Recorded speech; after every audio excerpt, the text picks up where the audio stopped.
41 seconds of logos, and that's way too long for a Mortal Kombat movie to go without showing one decapitation. ちょっと見てきていいですか? 水はわしが汲んでくる。はい、父上。 Some of these subtitles are punctuated, and some are not. What kind of monster doesn't punctuate their subtitles? Given his wife's reaction, I'm guessing this declaration of love is surprising, and perhaps the first time he's ever said it, even though she already knew it in her heart, which means he and his family are going to get crushed by a tragedy in the next few minutes. Please focus all your attention on the gardening spade and the for-no-reason rope lying on the ground behind it. This will be important later. Don't know why there would be a rope here, but we're talking about Scorpion's weapons origin story, goddammit. Hanzo どこだ? Villain asks the close friend family member about the whereabouts of the protagonist and expects them to answer truthfully in a movie cliché. Doesn't Hanzo have a bunch of security, or at least farmhands, that can help out here? We only saw Sub-Zero take one of these bastards out, so why isn't anyone coming to their rescue during this protracted intimidation? And if they were fighting Sub's goons outside, as we're later led to believe, wouldn't we hear some of that? What I do next is going to be pretty awesome, but an unknown force beyond these walls will not allow anyone to see it. So future Sub-Zero kills future Scorpion's wife and son inside the house, and then he carried them outside to put on display? I would have spent large amounts of money to see this dude hauling a giant mom and son popsicle outside and getting their positioning just right. Also, did he stab her by sticking his hand outside the house and then back in? Because she and her son were standing with their backs to the wall before the movie cut away. This right here, up to and including the one-on-one, is the best fight of the movie by far. Fewest cuts, best choreography, and besides the CG blood spewing, very few effects. The problem, as you might imagine, is that it's only 6 minutes into the movie, so it's all downhill from here. Where were all these when the attack started? Was the battle plan to start with 4 guys and then hope they'd take care of it before the rest of them attacked? Also, this is how Scorpion gets his chain of death weapon. He seems like he's really good with a sword, and while I know this stabby yo-yo is iconic and shit, I'm wondering why he chose to stick with this throughout several centuries. Man, this gardening spade cultivates your garden, reshapes your garden bed, and splits dudes' heads open, just like it promised in the brochure. Even more guys show up, only after Hanzo has killed 7 of them all by himself. Where are these dickheads hiding? Why are they waiting to attack? Behind! It really could have been anyone, though. Earlier, you threatened Hanzo's wife looking for this guy. You were ready to fight him then and there. But after you killed his wife and son, you decided to let your asshole henchman fight him? Why weren't you there waiting when he discovered his wife's sculpture? How is this guy alive? Did his daughter cry and give him backup power like he's Arnold in T2? Hanzo bursts into flames. Raiden shows up, sees the burn marks, picks up the ninja gardening spade. Figured out that it's a clue, I guess. Finds Hanzo's drawer daughter and leaves. I have no clue what just happened. I'm sure they'll explain it later, but I probably won't be interested then. Reading. Also, Earthrealm. Also, prophecies. Furthermore, after giving us a 10-minute opening involving future Scorpion and future Sub-Zero, the movie introduces the concept of fighting tournaments, as if that has anything to do with what we just saw. It also mentions that a group of champions will be united by the rise of Hanzo Hasashi's blood, whatever that means. Why can't prophets be clear for once? Do you think prophets get around in a circle foreseeing the future and somebody's like, a common man will rise from the ashes to become the savior? And the other prophets are like, F you, Frank, you're gonna have to be more specific if you're gonna go to the Oracle Bowl this summer. Give the people a good show, huh? They won't stick around either. Movie fails to heed this advice, as the fight is shot in the shadowy gym with the available light shining in our eyes, and you can't see either fighter's face, and the movie cuts into the fight to show people screaming and cuts to odd angles like you paid money to be in the cheap seats. Holy shit, the balcony's full at this place? I thought this was an extremely low-rent exhibition, where Cole's set up to be the tomato can that Bald Bull easily beats. Why the hell is it so heavily attended? Hell, it looks like it's even in the middle of the day, judging how bright it is outside when Jax walks in. The prophecy is upon us. Prophecies, man.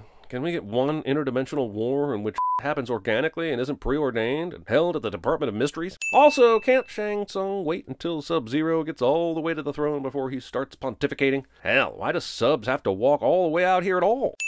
Which means we could lose the 10th tournament. Oh no, not the 10th tournament! Anything but that! The 10th tournament is so special! I mean, it's 10. The number 10, guys! Winning Mortal Kombat cannot be left to chance. You saw this asshole dressed just like this at every arcade back in 1992. That asshole's still on his first quarter, and god damn it, can I just play against the computer opponent just once? There will be no tournament because there'll be no opposition left to fight. So he sends Sub-Zero to kill all of Earth's champions, but wouldn't that just mean all the Earth's second best would enter the tournament? You can't have a contract with Earth that says, we'll fight you in 10 tournaments, and if we win, we get to invade you, and then just not have the final tournament because you killed a handful of world-class fighters before it started.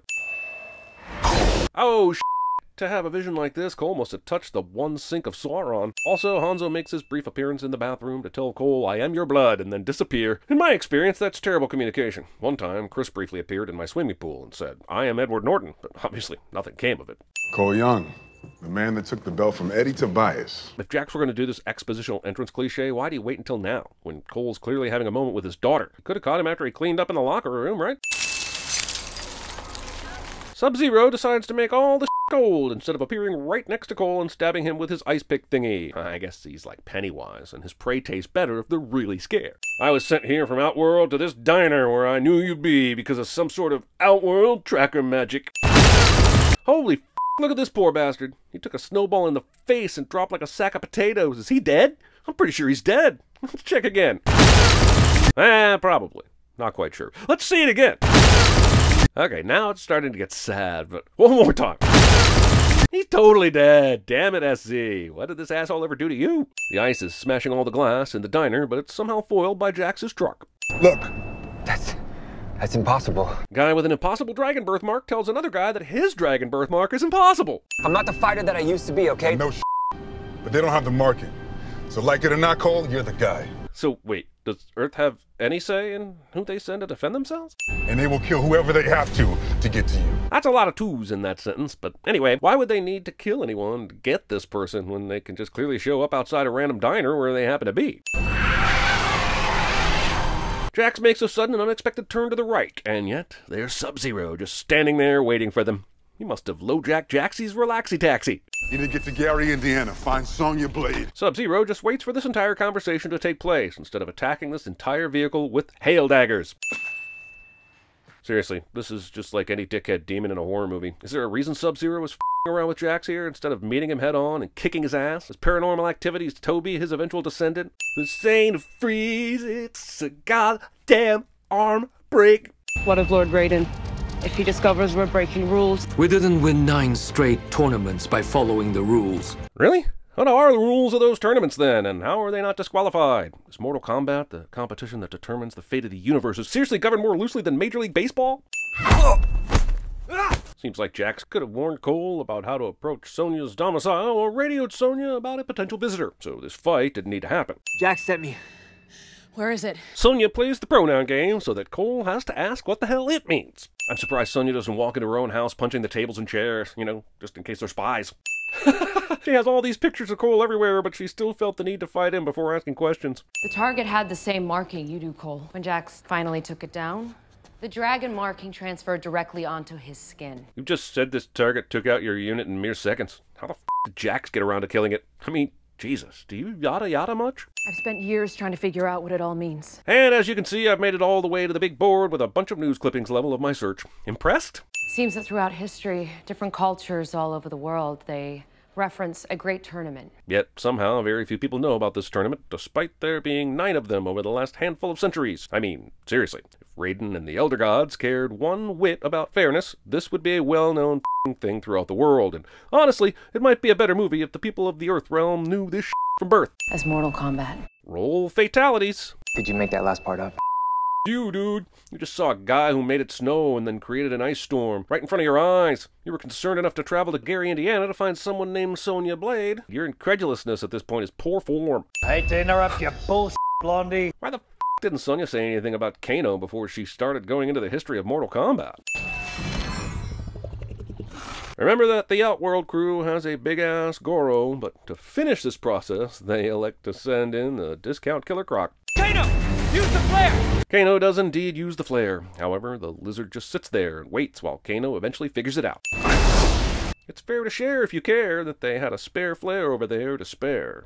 Knife. It's a good thing Cole knew she meant I'm going to run and jump, so you throw it to me while I'm in midair, or else he would have thrown this knife in the wrong spot. This could have just as easily been a Bruce Willis throws a beer to Matthew Perry, but it just goes over his shoulder moment. Kano wins. That sound you hear is the sound of a million simultaneous ejaculations from MK fanboys, and I guess whatever happens to women from fangirls? Years of research just destroyed. If only I hadn't kept everything I discovered on that one giant board that could easily be tarnished by fire or a roof leak or an accidental spill from my coffee mug. Oh, by the way, your beer's shit, and you're almost out of it.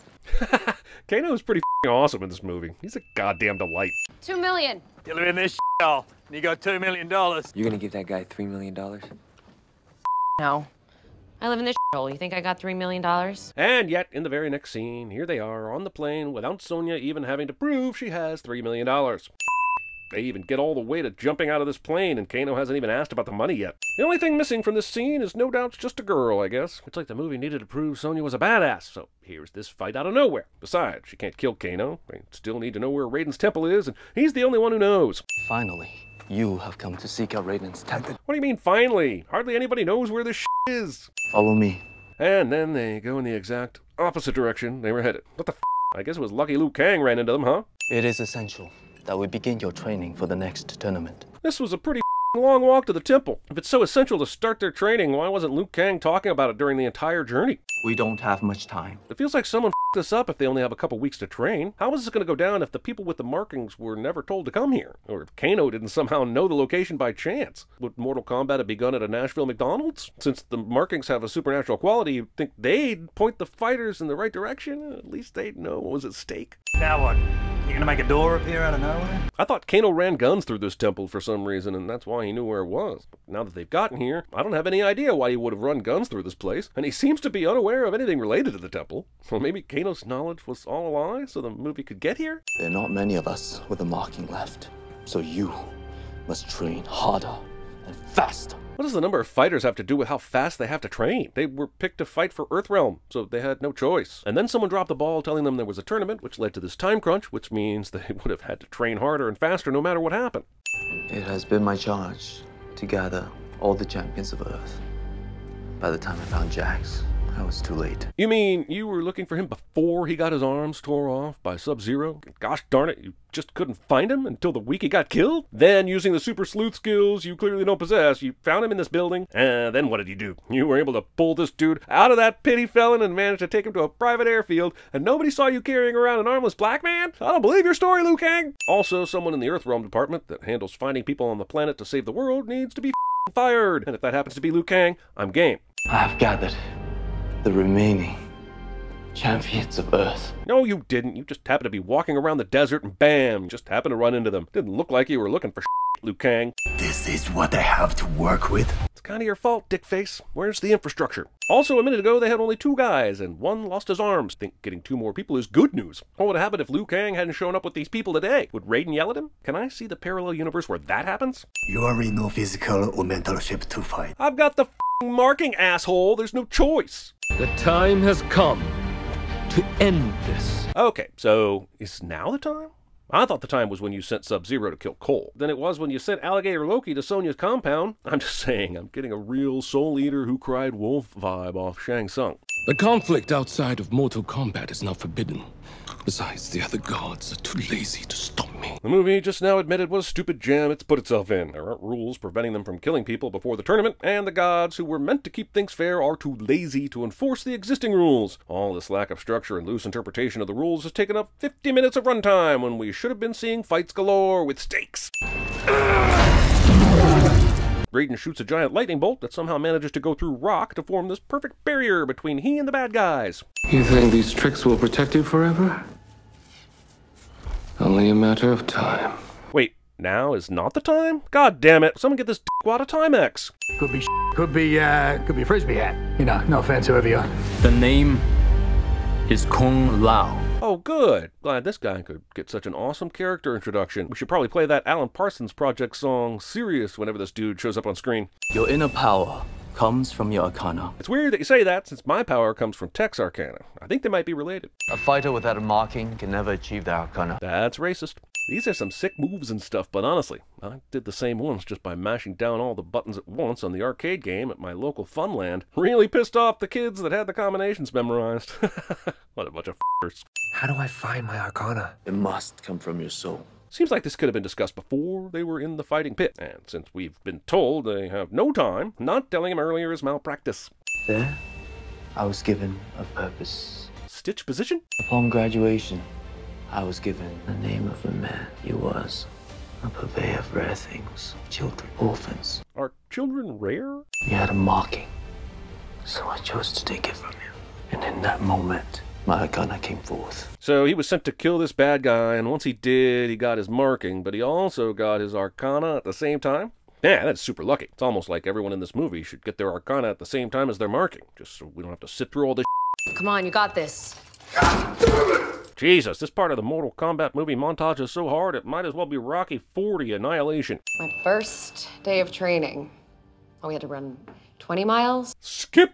Terrible fighter. Zero skill. Do none of the experienced fighters, especially Raiden, sense that Kano is a bad guy? And unlocking his arcana will help them? Like, if antagonizing a racist pig by calling him names is the way to his power, doesn't that signify a giant red flag? It's at this point that Cole is asking himself, how do I work this? And this is not my beautiful wife, and how did I get here? What you looking at? Probably footage of a different movie, because in the one I'm watching, there's no time to waste before evil assholes get here. And Cole's not even trying to do right now. And hell, why isn't Liu Kang trying to get Jax to bring out his arcana? He's got the marker too. It's almost like, oh. You have failed to find the arcana. Without it, you are a liability to the others. In a tournament setting, why would one person's lack of skill be a liability to the others? This isn't a tag team match, is it? Your marking comes from your lineage, Cole. Lineage? I'm an orphan from the south side of Chicago. Listen, when a guy who shoots lightning out of his hands and has glowing eyes and knows things he shouldn't tells you that you have a lineage, don't be so goddamn incredulous about it. Besides, what about being an orphan precludes you from having a lineage? Hanzo descended into the nether realm, the farthest reaches of hell, endlessly searching for revenge. Why did he go to hell? Why is he searching for revenge in hell? Why is he even allowed to search for revenge in hell? The great hunter, Netara. Do we seriously not have enough characters that have been introduced at this point in the movie? I'm pretty sure there are fewer heroes and villains in all of the actual video game iterations combined. We are on the precipice of victory and taking Earthrealm forever. But we must strike now. Now! You hear me? No, not those nows that I've mentioned over the last several days. Now. Starting now. I must find a way to bring his shield down. Did you see a guy down there? Complete asshole. Answers to Kano. This guy who lives in Outworld just happens to know Kano, who lives on Earth. I know Outworlders can freely go to Earth whenever they want, and probably even buy houses and play the stock market. But the chances some dude from Outworld knows one of the chosen fighters of Earth is astronomical. I don't even know how he would know that Kano would be in that select group, since he's only had the marking for a short time. He's the reason I live in an iron lung. Furthermore, why does Outworld have a chosen fighter that was previously beaten by someone from Earth? Just wait here. What was Cole's plan here? He knows the baddies are hunting him, so why didn't he go straight for the car instead of hanging inside for a while? Did he need a Gatorade or something? Kano's laser is able to turn off Raiden's electric boundary, because I guess it's powered by this dragon statue? I clearly haven't smoked enough weed to understand this yet. Shang Tsung's here to ding a ding dang my dang a long ling long. The undoing of the prophecy has begun. Maybe Shang Tsung would win more of these fights with the new crew if he didn't announce every goddamn thing he was about to do. First off, why did they send Goro of all the warriors to finish off the dude who flunked out of Mortal Kombat school? Second, why does he start this fight by throwing him across the yard? I thought the point of all of this is that they're cheating, so why doesn't Goro have 4 swords in his hands and slice Cole into pieces? Guys, is it possible that the Goro effects were actually better in the 1995 version of this movie? From this point forward, the movie will go back and forth between the fight at Raiden's temple and Cole's barn. This back and forth will have the attention span of a flea on coke. This is why you don't write a character like Cole who gets kicked out of his karate classes and can't be with everyone else, because now the movie's focus is split in 2. Couldn't Cole have found his arcana at the temple fighting the same guy? All Cole has to do is pick up his daughter's locket or some shit and he can unlock the arcana. Both women are badasses, but have to fight each other instead of dudes cliché. Lots and lots of seconds of the good guys getting their asses kicked, even though they'll come back later in the movie and definitely win the day, because good always triumphs over... This fight in a dark barn with a CGI character that gets washed out is aces, man. I love watching stuff in pitch darkness. Lets me use my imagination, if I cared enough. This is not the blood of the chosen one. Why didn't you know that before you licked your sigh? The movie has shown throughout that the people of Outworld know exactly where the chosen ones are at any given moment. You'd think that at the very least someone like Shang Tsung would be like, Sonya isn't one of them, or they'd have the sense to know she wasn't. We won't show you the impending gore, but how do you introduce a character with bat wings who's supposed to be a badass just for her to die like a chump? Flawless victory. Cool line, bro, but instead of gloating, you want to help the rest of your crew that are currently getting trucked by the Bad Batch? Now I tear out your spine. Honestly, who narrates their actions like this before they do them? Next time I go to lunch, I'm going to loudly pronounce, "Now I eat this delicious bowl of poutine and wash it down with ice cold Mr. Pibb." Cole's arcana comes from his family, which, no that's all he ever talks about, which is why he should have found his arcana way earlier than this, and it shouldn't have been a problem. I don't know if this concept ripped off Black Panther's energy-absorbing suit, or if Black Panther ripped off this video game, but that. I'm siding with T'Challa and calling this the replica. Wakanda forever! Slow-mo Goro! Oh no. That's swell, but does Cole know how to use those? He's a trained MMA fighter, not a weapon specialist. Wouldn't it be better to give him steel-toed boots or iron fists or something? Goro no Moro! Okay, so Jax gets his Arcana when he tries to lift this rock off Sonya Blade. I don't know how he was supposed to find this during battle, which is how everyone else found theirs, so I have to come to the conclusion that the power of boners just made Jax's mechanical arms 10 million times stronger. Not only was Sonya unkilled by the giant boulder that landed on top of her, she barely has a f***ing scratch. Raiden fires down these lightning portals and everybody disappears instantly except for Cole, which gives Sub-Zero a chance to knock him out of it. Anyway, you know the old saying, ice is faster than lightning. Gotta say, I have no idea what's happening right now. Raiden clearly tried to portal everyone out of harm's way a minute ago, but he somehow forgot Liu Kang, and now Kung Lao portals into the arena to help Cole. Can Raiden make up his goddamn mind where he's portaling everyone? He's about to get his soul sucked. I hate it when someone has the upper hand in a fight and gets distracted by porn. I also super hate that this movie decided that Shang Tsung can just suck a soul out of a fighter without the fighter being beaten in battle. If this is the case, why didn't he just do this sooner when everyone was fighting? Could have ended this pretty quickly. Shang Tsung cannot follow us here. Jesus Christ, then why didn't you send everyone here in the first place? Why couldn't you save him? Elder gods are forbidden from engaging in one realm's war against another. It is my job to protect Earthrealm, but I cannot save every soul within it. Oh, eat a d***, Raiden. First off, what is portaling everyone away from a battle if you don't classify it as engaging? And no one's asking you to save every soul within Earthrealm, just the 5 people who are staying at your temple. Furthermore, a minute ago, when you shot your lightning portals everywhere, you were 2 for 5. You had no idea where those lightning bolts were going. It was like watching someone pee after having sex. Lord Raiden, can you send anyone anywhere? I think it's pretty evident that he can't, since he just up that very thing. But now the movie is saying, oh yeah, he can do that, even though he handled that task like a sloth blowing itself on a merry-go-round. Also, Raiden is going to portal each fighter to a place so that they can do battle, which sounds like engaging in the war between the 2 realms, which he is forbidden to do, but we knew this was bullshit as soon as he said it. Also, Raiden's been pretty adamant about preventing people without the special marking from fighting the Outworld opponents. Sonya's been shunned for the entire movie because she doesn't have one, and she can't achieve Arcana, and a fighter without Arcana would weaken the team. What's amazing is that the rule was total bullshit before, when they were preparing for a one-on-one tournament and being a team was meaningless. Now, when they actually do have to fight as a team, Raiden's okay with her fighting now? Give me Reiko. I got a score to settle. How did Jax ever hear that dude's name? Hell, I barely even know his name, and I got more backstory. Liu and I will take Mileena and Cabal. I know this is personal for you. Why do these 2 pairs of fighters get sent to the same place, while each of the other fighters gets sent to separate places? Also, while Liu Kang may have an axe to grind, he doesn't have anything personal with the 2 fighters Cole just mentioned. His beef is with Shang Tsung. What about Sub-Zero? Nobody's taking him out one-on-one. What about Sub-Zero is so amazing that he becomes the ultimate boss of this movie? Yeah, the ability to form ice out of his hands is a crazy good skill. But that's why all you assholes found your Arcana, because you now have a thing just like Sub-Zero does. We saved Sub-Zero for last. We take him out together. But Sub-Zero also has the power to go anywhere, anytime. The rules of how things work in this ass of a movie are infuriating, and I'm adding 100 sins. Finish it! Oh yeah, I remember this level from the video game where you could fight in a gently used double wide in Gary, Indiana. One of my faves. Even though Sonya gets the upper hand after Kano loses his laser, and we've seen her beat the out of this guy before, somehow Kano turns the tables and starts winning the fight. I know Kano was a chosen Earth fighter, but once he switches sides to the Outworld team, why does Sonya get the marking after killing him? In some ways this makes sense, I suppose, but mystical marking should know better in my opinion. And now the marking is totally meaningless.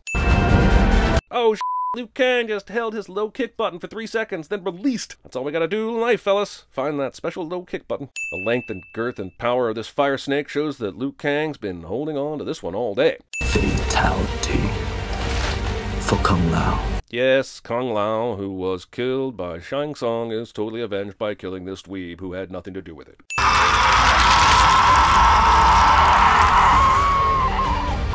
What's Cole worried about now that Mileena can eat a Big Mouth burger from Chili's with no problem? Like, this makes her scarier, but it doesn't make her any more dangerous. I mean, of course Sub-Zero is going to show up to Cole's house while the rest of the bunch are out fighting and leaving him out. What else is he going to do in the meantime? There's only so much time you can spend playing with your ass with a homemade ice pick before it gets boring. Trust me. Finally, the Hasashi bloodline will end. You still don't know why this guy has such a hard-on for this bloodline, and there's like 12 minutes left in the movie.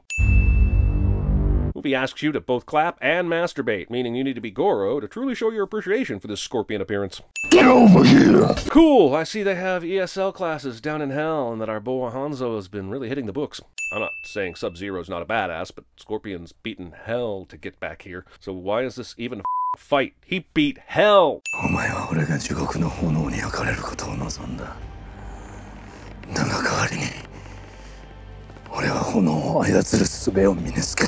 Because reasons. Feels like you could have brought the fire away before this and made this fight easier, but who am I to tell the guy who died, went to hell, and learned how to control fire how to do his job?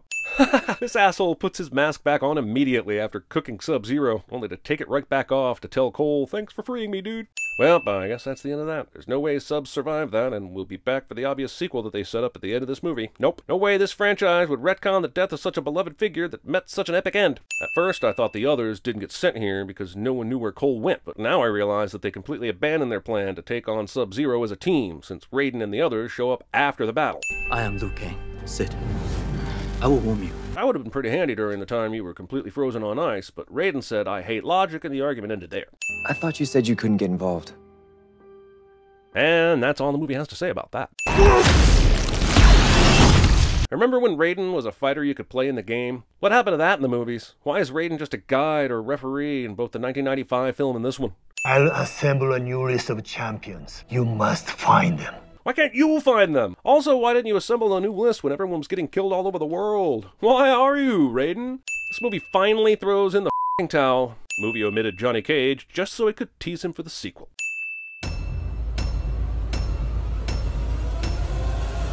You go to hell! You go to hell and you die!